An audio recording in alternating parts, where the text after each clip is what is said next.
Bonjour et bienvenue dans cette nouvelle présentation. Nous allons travailler aujourd'hui avec des variables tableaux, avec des événements worksheet. Il s'agit ici de voir comment modifier la mise en forme d'une plage de données lors de la sélection. J'ai déjà fait un premier tutoriel à cet effet, ça remonte à pratiquement 2 à 3 ans. Donc là, c'est une version un peu plus aboutie et j'espère que on va un peu s'amuser. Donc, on va lancer déjà. On a notre classeur qui est vierge. La première des choses serait déjà de visualiser le code. Donc, on va aller faire un clic droit. Comme ça, on va sélectionner, visualiser le code pour pouvoir voir le code affecté à cette page. On va aller dans Général, on sélectionne Worksheet. Et voilà, on va lancer déjà en définition certaines variables telles que ligne de début, ligne D as integer, également colonne D as integer. Là, ça sera pour récupérer les variables de la plage, donc ligne, colonne. On a la ligne de début, colonne de début, ligne de fin, colonne de fin. Là, ça va nous permettre de sélectionner entièrement la plage de données qui va être impactée par la différente mise en forme. On va sélectionner donc, on va définir la plage as range. Donc, on va passer donc à l'instanciation de notre code. Donc, en commentaire, nous allons voir comment on va récupérer les différentes coordonnées de la sélection de notre souris. Donc, on va faire un petit test. On va récupérer la coordonnée row, c'est-à-dire de ligne. Target, c'est la souris, point row, pour récupérer la ligne correspondante à la cellule ou bien la plage de données active. On va faire un test avec un message box. Vous voyez qu'on active, on clique. Nous avons, voilà, c'est la 4e ligne. Ok, c'est super. On enchaîne ensuite avec la suite, donc, les colonnes. Ligne fin, autant pour moi.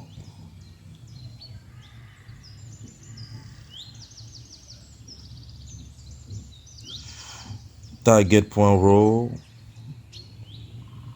point count, et voilà.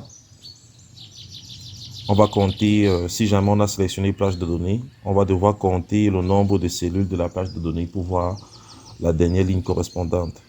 Donc, on va déjà faire un test avec un message box pour voir comment ça se présente. Là, on a 1 pour dire qu'il y a une seule cellule sélectionnée.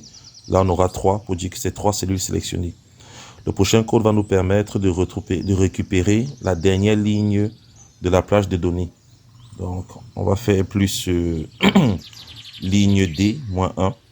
Là, on va se retrouver directement à la dernière ligne de la plage de données que nous aurons sélectionnée. Donc, on va faire le test. Si on sélectionne une plage, vous allez voir, là, on est à la 11e ligne. Donc, ça marque 11, vous voyez. Donc, le code marche. On va faire notre texte. Là, on est 4e ligne, ça marche. OK. On a récupéré dans ces éléments. On peut supprimer le message box.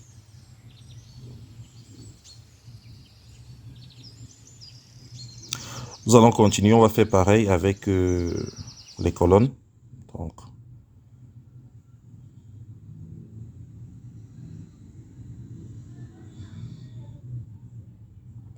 target.column. Vu que ce sont les colonnes, on va récupérer les index de la colonne de la plage de données. Et on va faire pareil. Si on sélectionne plusieurs cellules, il faudrait trouver la dernière colonne également de la plage que nous aurons sélectionnée. Donc, plus colonne D, moins 1, le même principe. On peut faire un test avec un petit message box pour voir si tout se passe bien. Colonne F. On teste. Là, on a la 3e colonne. Là, 5e colonne. Effectivement, c'est bon. On va poursuivre donc avec notre code en supprimant déjà ce message box. On va instancier notre plage. Vu qu'on a déjà les différents éléments, On va juste, voilà, faire une instantiation et on va pouvoir manipuler la plage qui sera sélectionnée et lui donner une mise en forme. Donc, on va utiliser l'instruction set vu que plage est une variable objet. Set plage égale à range, on va prendre cell 1, ligne F, colonne F, D autant pour moi. Donc, essayons de faire ça.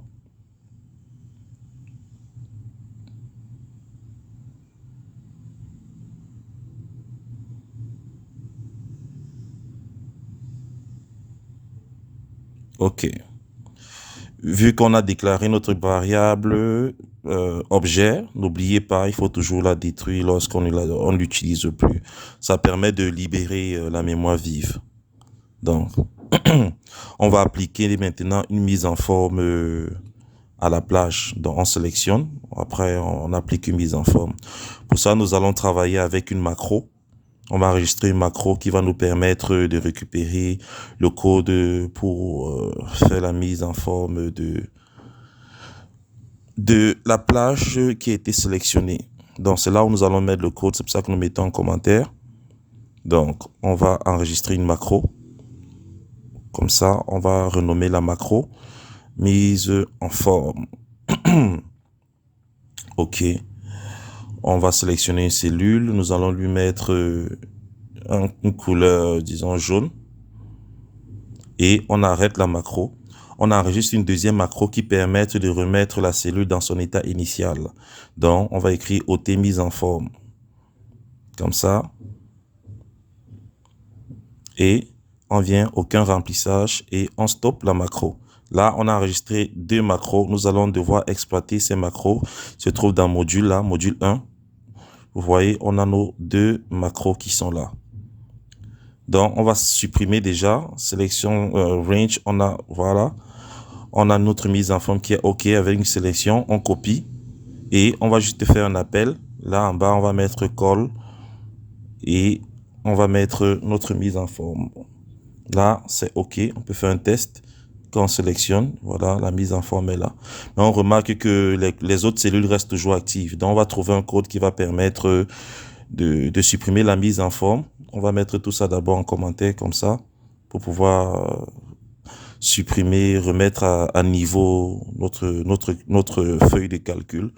Et voilà, on repart dans Visual Basic et on note les commentaires pour continuer à développer le code.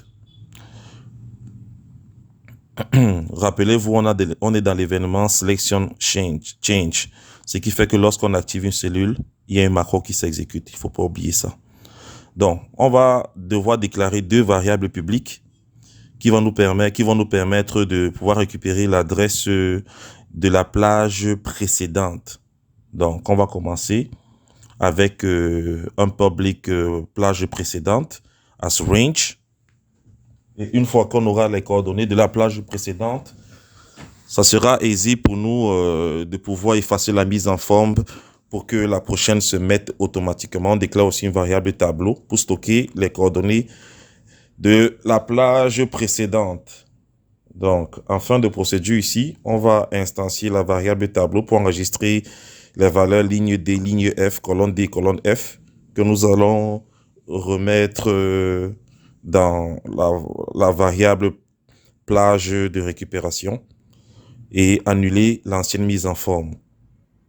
OK. Donc, on aura redimensionne notre tableau à 4 éléments, donc tableau 4. Ensuite, on va, voilà, tableau 1 égale à ligne F. Ligne D pour dire ligne début, autant pour moi. Tableau 2 égale à colonne D pour dire colonne de début de sélection. Et ainsi de suite. Tableau 3, ligne F pour ligne fin. Tableau 4 pour colonne F, colonne fin. Super. Une fois que c'est enregistré, on va aller réécrire notre code pour enlever la mise à jour. Donc, on va d'abord faire option base 1, toujours, pour que notre indice le plus petit commence par 1 et non 0. OK. Donc, ce qu'on va donc faire, on va annuler l'ancienne sélection. On va d'abord vérifier si notre tableau est nul. Si notre tableau n'est pas nul, voilà. Si jamais on n'avait pas de sélection avant. Voilà. Normalement, si cette instruction va devoir mettre une erreur parce que lorsqu'on lance la procédure, il n'y avait aucune sélection avant, ce qui fait que le tableau n'avait pas été redimensionné. Donc, ça va créer une certaine erreur et on va mettre un gestionnaire d'erreur. Donc, commençons déjà. On va mettre cette plage précédente égale, voilà, tableau 1, on rédige tout ça. Tableau 2, en ligne colonne. Je pense que vous connaissez déjà cette écriture. Et ligne colonne encore. Tableau 3, tableau 4.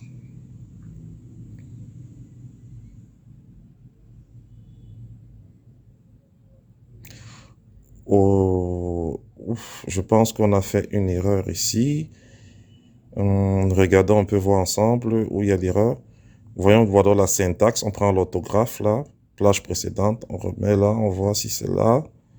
Toujours erreur. Bon, on va recommencer. Hein. On va recommencer, écrire ça ensemble. On va recommencer cette ligne de code pour être sûr que voilà, on va recommencer.